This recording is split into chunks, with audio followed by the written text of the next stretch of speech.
The taxi industry in South Africa, it is the only mode of transport that is able to navigate the road network in the country. In the most rural of areas, in the most urban of areas, where the rail system doesn't get to, where the bus systems aren't able to get to, the taxi industry patches those up. It's different cultures, different age group that depend on taxis.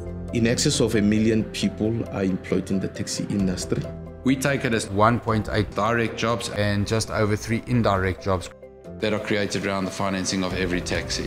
So we are responsible for at least about 800,000 families that are fed as a result of the existence of the taxi industry. Without the taxi, people will suffer a lot. We believe that being able to support entrepreneurship through an institution like SA Taxi is a key driver to empower that type of jobs and to create more jobs. Working with other commercial banks, it's like when you go and apply for finance, there's quite a lot of things that they ask from you. Most financial institutions would grant credit purely on an individual's credit score.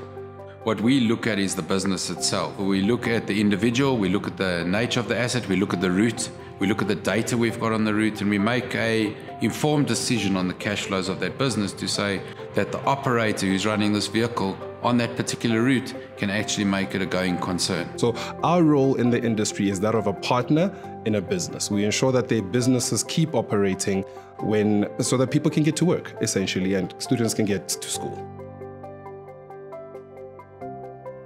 So what happened last year in right about March when the country went into a complete lockdown? People weren't moving around. If community doesn't go to work, then it means our taxis have to be packed as well. You had about 45% of the industry facing repossessions. The first thing that we did, because SA Taxi did the same to their client, was also to postpone some of the installment that we have under our loans. So as of April, we then put a relief program in place for a period to help them along where they didn't have to worry about losing their businesses. The second thing was to provide a grant of 100,000 euro to buy material and consumable for the taxi drivers' protection and the taxis. Sanitizers, masks. We needed to provide training, we needed to provide window stoppers to make sure the windows stayed open. And Proparco, thankfully, had been one of our supporters right from the beginning.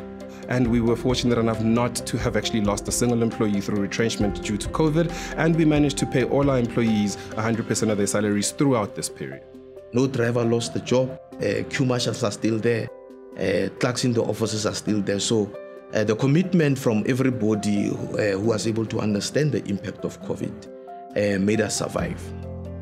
But what we have seen over time as the country is opening up for business yet again is the resilience and sustainability of this industry. For the last 5 years, the commitment of Proparco as a whole was multiplied almost by 3, and Africa is one of the strategic continent, and we will continue to support South Africa and the rest of the continent. We are very encouraged for the next couple of months and certainly into the near future, and we look forward to working with Proparco and making sure that we can continue to be relevant, not just to our constituency, not just to the taxi industry, but to the country.